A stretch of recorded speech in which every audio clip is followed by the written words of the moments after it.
দর্শক আমন্ত্রণ জানাচ্ছি চ্যানেল 24 এর নিয়মিত আয়োজন মুখোমুখিতে প্রতি পর্বে আমাদের সাথে একজন বিশেষ অতিথি থাকে এবং আমরা একটা বিশেষ বিষয় নিয়ে কথা বলি। আজকে আমরা কথা বলবো বিএনপি নেতৃত্বাধীন যে সরকার আছে সেই সরকারের প্রথম ৬ মাসের কূটনীতির গতি প্রকৃতি, চ্যালেঞ্জ এবং সম্ভাবনা নিয়ে, এবং এ বিষয়ে আমাদের সাথে কথা বলার জন্য আছেন অভিজ্ঞ এবং সাবেক কূটনীতিক জনাব এম হুমায়ুন কবির। রাষ্ট্রদূত এম হুমায়ুন কবির, আপনি কেমন আছেন? ধন্যবাদ আপনাকে। আচ্ছা, দীর্ঘদিন পর বাংলাদেশে একটা নির্বাচন হলো, যে নির্বাচনে কোনো রক্তপাত হলো না, এবং এই নির্বাচন নিয়ে বিগত 15 বছরও যেমন আমরা শুনে এসেছি অনেক ধরনের উদ্বেগ উৎকণ্ঠা ছিল বিদেশিদের, সেইটা নেই। তো সেই নির্বাচনের পরে বর্তমান সরকার তার কাজ শুরু করেছে। তো সেই জায়গাটায় আমরা প্রথমে দেখলাম যে মাননীয় প্রধানমন্ত্রী মালয়েশিয়া সফর করলেন এবং চীন সফর করলেন। শুরুতেই কি সরকার ভিন্ন বার্তা দেওয়ার চেষ্টা করলো কূটনীতিতে? আপনি কিভাবে দেখছেন? অনেকগুলো বার্তাই আছে। যেমন আপনি বলছিলেন যে নির্বাচন, এই যে একটা শান্তিপূর্ণ অংশগ্রহণমূলক নির্বাচন হলো, এটাই কিন্তু বাংলাদেশের বাইরে পৃথিবীতে একটা ইতিবাচক ভাবমূর্তি তৈরিতে বিরাট রকমের একটা অবদান রেখেছে। এবং এখানে মনে রাখতে হবে যে অন্তর্বর্তীকালীন সরকারের সময় থেকেই কিন্তু আমাদের সামনে সবচেয়ে বড় চ্যালেঞ্জটা ছিল যে কী করে আমরা অর্থনীতিটাকে চাঙ্গা করব, আবার উজ্জীবিত করব। তো সেইটা করার জন্যও কিন্তু আন্তর্জাতিক মহলের সদিচ্ছা এবং আমাদের পাশে দাঁড়ানো খুব জরুরি ছিল। তো কাজেই যাত্রাটাই আপনি একটা ইতিবাচক নির্বাচন, অংশগ্রহণমূলক নির্বাচন, শান্তিপূর্ণ নির্বাচন, এটা আমাদের পররাষ্ট্রনীতি, এই সরকারের পররাষ্ট্রনীতি পরিচালনার একটা শক্ত ভিত তৈরি করে দিয়েছে। এবং সেই ভিতের উপর দাঁড়িয়েই আপনি লক্ষ্য করবেন যে ভারতের দিক থেকেও কিন্তু ভারত তার স্পিকারকে পাঠিয়েছে। প্রধানমন্ত্রী মোদি নিজে, আমি বলবো যে উষ্ণ একটা অভিনন্দন বার্তা পাঠিয়েছেন। আমাদের প্রধানমন্ত্রীকে তার পরিবার সহ ভারত সফরের জন্য আমন্ত্রণ জানিয়েছেন। মার্কিন প্রেসিডেন্ট ট্রাম্প তিনি একটা অভিনন্দন বার্তা পাঠিয়েছেন এবং সেখানটায় তিনি উল্লেখ করেছেন স্পষ্ট করে যে নতুন সরকারের কাছ থেকে তারা কীভাবে কী প্রত্যাশা করে সেগুলো।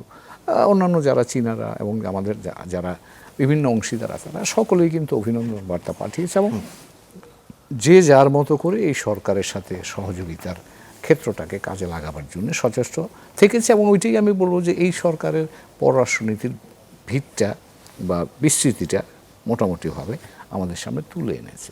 আপনি যে যেমনটা বলছিলেন কোন দিকে যাবে সেটা, এই যে বক্তব্যটা এটা আমি শুনেছি আগে, যে আমি কি ভারত দিয়ে শুরু করব, না চীন দিয়ে শুরু করব, না সৌদি আরব দিয়ে শুরু করব, না কি, এগুলো নিয়ে আলাপ আলোচনা হয়। এটা আমার ধারণা আমার বর্তমান অবস্থার প্রেক্ষিতে আমার দেশের যেটা প্রয়োজন সেই প্রয়োজনের নিরিখেই আমাকে নির্ধারণ করবে, আমাকে বলে দেবে আমি কোথা দিয়ে কোন জায়গায় গেলে আমার জন্য সুবিধা হয়। তো যেহেতু বাংলাদেশের অর্থনীতিটা এখন একটা মালয়েশিয়া ছিল, চীন ছিল, ইয়েস, আপনি যদি দেখেন আমরা আমাদের অর্থনীতি ঘোরাতে চাচ্ছি। তার কারণ ড্রাইভারটা হচ্ছে আমার অর্থনীতি এমপ্লয়মেন্ট জেনারেট করতে হবে। এমপ্লয়মেন্ট জেনারেট করতে হলে এই তরুণ 24 পরিবেশে তরুণ প্রজন্মকে যদি আমি স্যাটিসফাই করতে হয় তাহলে তো আমার এমপ্লয়মেন্টের কোনো বিকল্প নাই। এমপ্লয়মেন্ট করতে গেলে আপনার ইনভেস্টমেন্ট লাগবে। এমপ্লয়মেন্ট করতে গেলে আপনার বিদেশের লোক পাঠানোর জায়গাটা ওপেন আপ করতে হবে। আপনি মালয়েশিয়া দেখেন, দুটো বিষয় তো ওখানে আছে। আমরা ওখানে বন্ধ বাজারটা চালু করার জন্য বলেছি, মালয়েশিয়া থেকে আমরা এখানে বিনিয়োগের কথা বলেছি, এবং আমরা মালয়েশিয়ার থেকে আমাদের অর্থনীতিটাকে চাঙ্গা করে নূতন রফতানি সামগ্রী করার জন্য তাদের সাথে আমরা চিপস জাতীয় এইসব বিষয়ে প্রযুক্তিগত বিষয়ে সহায়তা চেয়েছি। তাহলে আপনার অর্থনীতি কিন্তু বলে দিচ্ছে আপনাকে যে তিনটা কিন্তু আমার জন্য দরকার। কারণ আমি আমার প্রোডাক্ট ডাইভার্সিফাই করতে হবে, আমার এমপ্লয়মেন্ট তৈরি করতে হবে, আমার অর্থনীতিকে চালু করতে হবে। দেখেন আপনি সবগুলো কিন্তু আপনি চীনা মালয়েশিয়াতে পেয়েছেন, ফলোড আপ বাই চায়নাও তাই। আমার ক্যাশ, মালয়েশিয়া তো চীন ব্লকেরই অংশ, কি মনে করেন? মালয়েশিয়া দুই দিকে সম্পর্ক আছে, তাদের ব্যবসা বাণিজ্যের ক্ষেত্রে তারা চীনের সাথে ঘনিষ্ঠ, কিন্তু মার্কিন যুক্তরাষ্ট্র বা পাশ্চাত্য জগতের সাথেও তাদের যোগাযোগ ভালোই আছে। তবে চীন আমাদের জন্য একই কারণ, আমার অর্থনীতিকে চাঙ্গা করাটাই প্রধান বিষয়। তো কাজে চীনাদের কাছ থেকে আমরা সহযোগিতা চাইছি। তারা আপনি যে মনে করেন 2024 সালে যে প্রধানমন্ত্রী পর্যায়ে সফরটা হয়েছিল, তখন চীনারা কিন্তু মানে আমরা যে প্রত্যাশা করেছিলাম সেভাবে খুব তারা খুশি এগিয়ে আসেনি। তো এবার আমার কাছে মনে হয় যে অন্তত তারা এই সরকারের সাথে কাজ করতে আগ্রহী, তার একটা নমুনা কিন্তু আমরা দেখলাম। এবং বিশেষ করে ধরেন এই যে প্রেসিডেন্ট শি জিনপিং যিনি যে প্রস্তাবটা দিলেন যে চীন, মিয়ানমার এবং বাংলাদেশের মধ্যে অর্থনৈতিক করিডোর, এটা যদি বাস্তবায়িত হয় বা বাস্তবায়ন করা যায়, তাহলে কিন্তু এটা বাংলাদেশের অর্থনীতিকে পরিবর্তন করা এবং বাংলাদেশকে কৌশলগতভাবে এই অঞ্চলের নতুন কানেক্টিভিটি যেটাকে আমরা বলি, সেটা আসিয়ান বলেন, চীন বলেন, এই দুইটা আপনি বড় অর্থনীতির সাথে সংযুক্ত করার জন্য এই রাস্তাটা তৈরি করবে।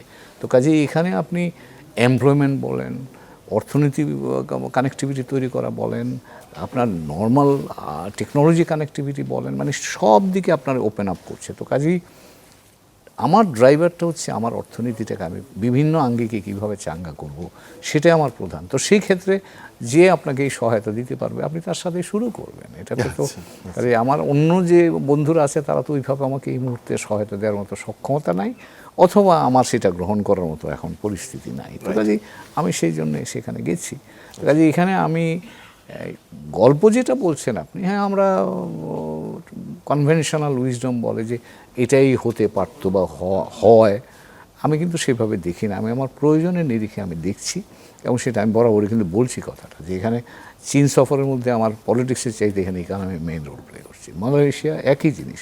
তো আমার ইন্ডিয়ার সাথে হলে সেটা হয়ে যাবে মোর পলিটিক্যাল, যদিও ইকোনমিক ইস্যুস থাকবে, কিন্তু ডিফাইনিং আপনি পারসেপশনটা তৈরি হবে যে ইন্ডিয়ার সাথে পলিটিক্যাল কানেকশনটা আমার কেমন হলো, ইন্ডিয়ার সাথে সম্পর্কটা।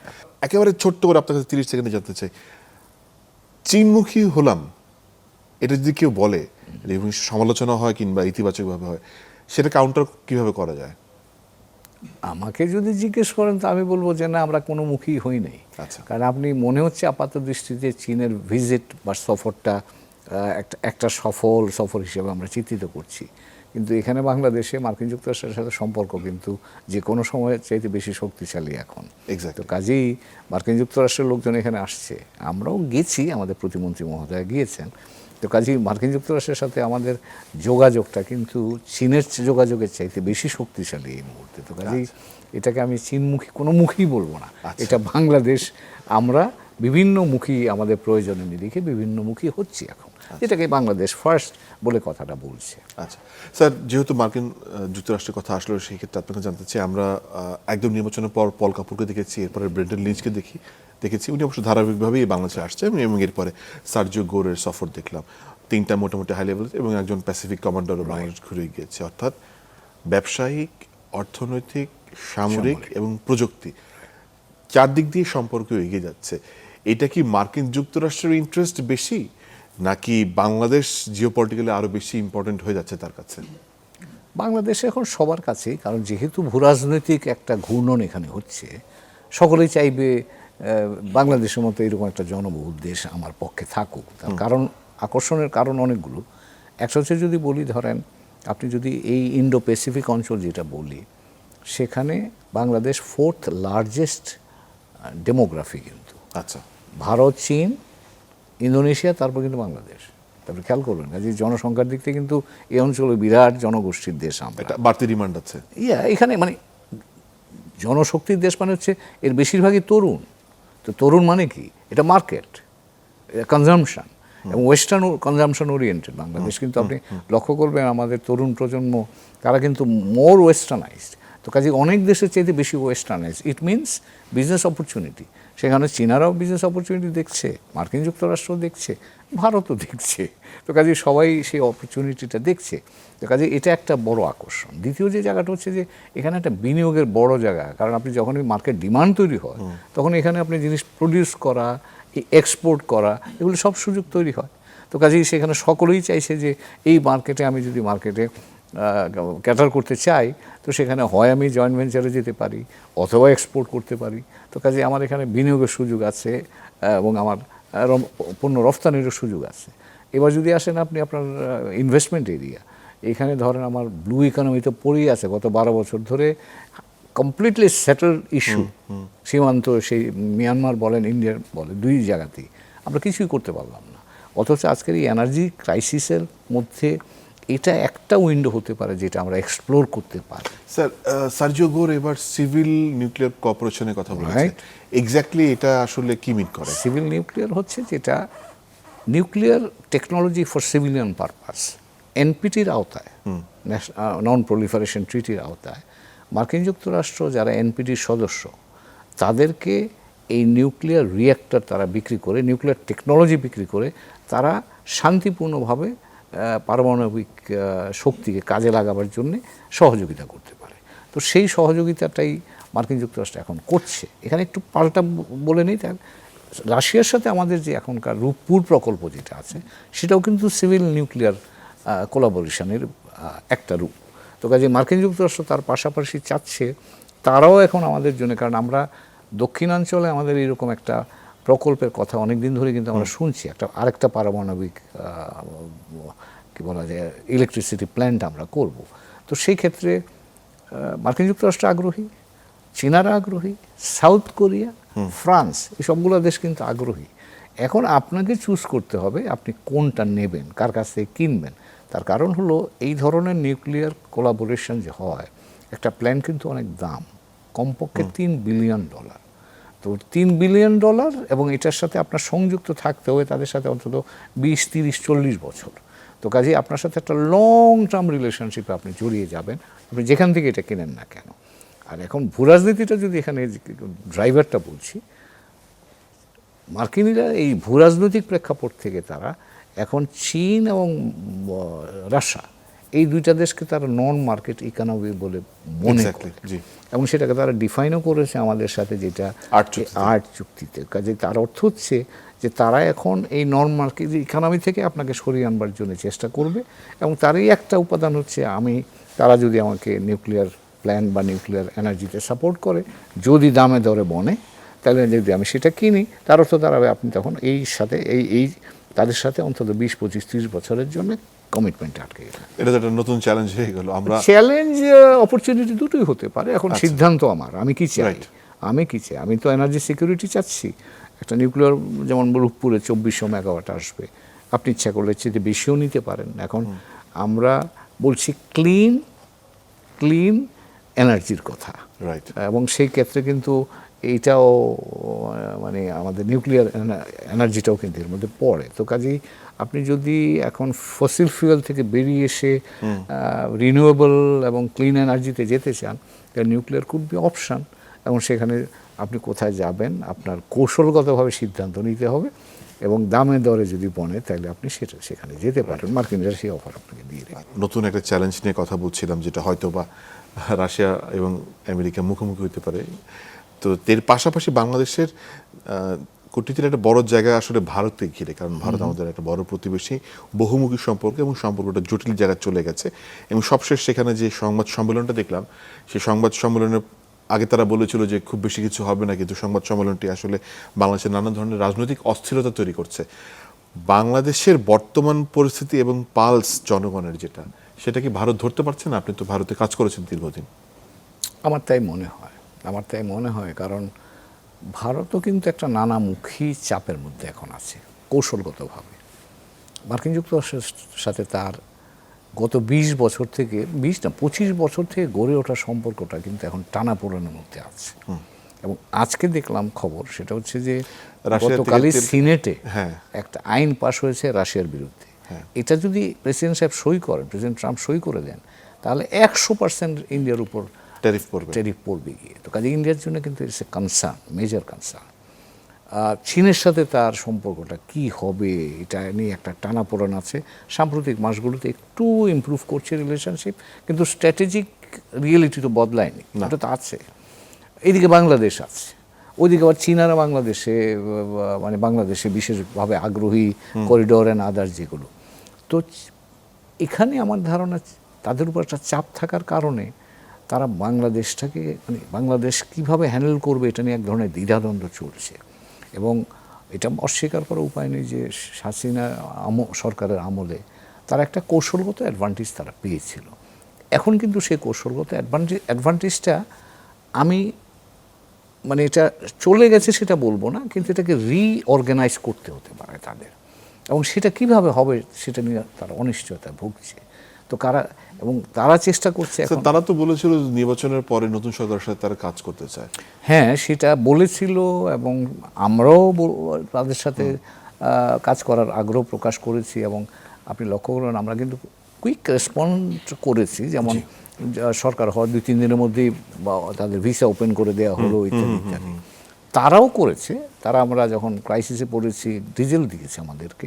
তো এখানে অফ অ্যান্ড অন হচ্ছে, মানে একটা কনসিস্টেন্সিটা তৈরি করা যায়, মানে পয়েন্টে মিলতেছে না। হ্যাঁ, এই কনসিস্টেন্টলি, মানে আমি একটা পর একটা যাচ্ছি, প্রগ্রেস করছে রিলেশনশিপ, এই ডটগুলো যোগ হচ্ছে না, কিন্তু ডটগুলো আছে। কিন্তু এটা আমার ধারণা প্রথমত ওদের ওখানে একটা হেসিটেশন কাজ করছে, এটা আমাদেরও আছে, এটা আমার ধারণা। আমরাও নিশ্চিত নই আমরা কীভাবে যেতে চাই, এটা হলো একটা।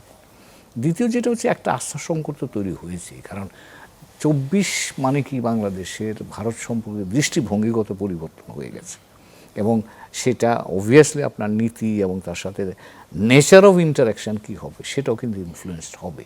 তো সেই জায়গাটায় ভারতের জন্য এই নতুন চিন্তা, নতুন প্রত্যাশা, এটাকে অ্যাবজর্ব করা একটুখানি ডিফিকাল্ট হচ্ছে, কারণ তারা তো এইরকমভাবে দেখেন 1971 সালের পরে। আমি যেহেতু 71-এর মানুষ, আমি আপনাকে বলতে পারি যে এই 71-এর পরে ভারতের জন্য একটা নতুন অভিজ্ঞতা, এবং ভারত যেহেতু এই অঞ্চলের প্রধান শক্তি, তাদের একটা ফ্রেম আছে, কিন্তু তারা এই দক্ষিণ এশিয়া কীভাবে দেখতে চায়। বাংলাদেশের এই আন্দোলনটা কিন্তু তাদের জন্য একটা নতুন অভিজ্ঞতা তৈরি করেছে। এখন এই আস্থার জায়গাটা নতুন করে তৈরি করা, তারা কোন জায়গায় প্রত্যাশাটাকে কিভাবে সেট করবে, আমরা কীভাবে করব, এগুলো নিয়ে কিন্তু আমার ধারণা একটুখানি এখনও তাদের বোঝাপড়ার ঘাটতিটা আছে, যে কারণে দ্বিধাদ্বন্দ্ব লক্ষ্য করছি, আস্থা সংকট তো আছেই। এর মধ্যে এসে এই 5 তারিখের ঘটনাবলী যোগ হলো, তো এটা টেকনিক্যালি তারা বলছে যে তারা যুক্ত না, হ্যাঁ সেটা আমি মেনে নিচ্ছি, এবং গতকালও বলেছে এই বক্তব্যের সাথেও আমরা একমত না, কিন্তু এটা তো টেকনিক্যাল ইস্যু নয় রে ভাই, এটা তো রাজনৈতিক ইস্যু, এটা তো কূটনৈতিক ইস্যু, এবং এই কূটনৈতিক এবং রাজনৈতিক ধাক্কাটা কিন্তু বাংলাদেশ লেগেছে, যে কারণে বাংলাদেশ পরিষ্কার রেড লাইন দিয়ে দিয়েছে, নো ক্লায়েন্ট স্টেট কনসেপ্ট, মানে আমরা আর এটা মানতে রাজি না। নাকি স্যার স্টেটমেন্টে জেনোসাইডার বলার কারণে তাদের গায়ে লেগেছে?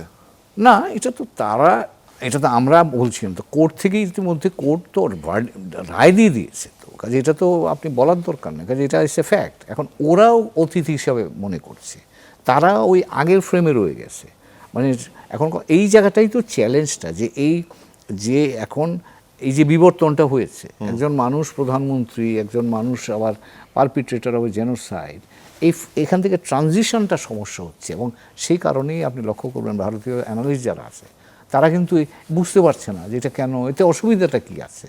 উনি তো আমাদের মেহমান, উনি প্রধানমন্ত্রী ছিলেন, প্রধানমন্ত্রী হিসেবেই তো এসছেন এখানে, বলছে কথা কিন্তু আমি শুনছি, কিন্তু উনি যে অপকর্মগুলো হয়েছে এখানে, এই যে অনাচারগুলো হয়েছে, অপরাধগুলো সংগঠিত হয়েছে, এর দায় যে ওনার উপর আছে এটা তো তারা বুঝতে পারছে না, এবং এই আন্ডারস্ট্যান্ডিং গ্যাপটাই আমার ধারণা এখনও সম্পর্কটাকে স্বাভাবিক জায়গায় নিয়ে যেতে সহায়ক হচ্ছে না বলে।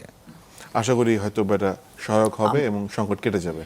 আমরা আশা করি দুই দেশের স্বার্থে এটা প্রয়োজন। আমাদের মধ্যে চ্যালেঞ্জ থাকবে, কিন্তু আমরা মনে করি যে কিছু কিছু জায়গায় আমাদের মধ্যে আলাপ আলোচনার মধ্য দিয়ে সমস্যার সমাধান করে বিশ্বাসের জায়গাটা শক্তিশালী করে সামনের দিকে এগিয়ে যেতে হবে। আমিও আপনার মতো আশাবাদী হতে চাই। থ্যাংক ইউ স্যার আমাদের সাথে আসার জন্য। সামনে অন্য কোনো সাথে দেখা হবে, কথা হবে। দর্শক, আমরা সরকারের পর্যালোচনা করছিলাম, গেল 6 মাসে কূটনীতিতে গতি প্রকৃতি দেখবার চেষ্টা করছিলাম, বোঝার চেষ্টা করছিলাম। সামনের দিকে নানান চ্যালেঞ্জ রয়েছে, সেই চ্যালেঞ্জ মাথায় নিয়ে সরকার এগিয়ে যেতে হবে। দেখা হবে মুখোমুখির অন্য কোনো পর্বে, অন্য কোনো অতিথির সাথে। তার আগ পর্যন্ত ভালো থাকুন, সুস্থ থাকুন, নিরাপদে থাকুন।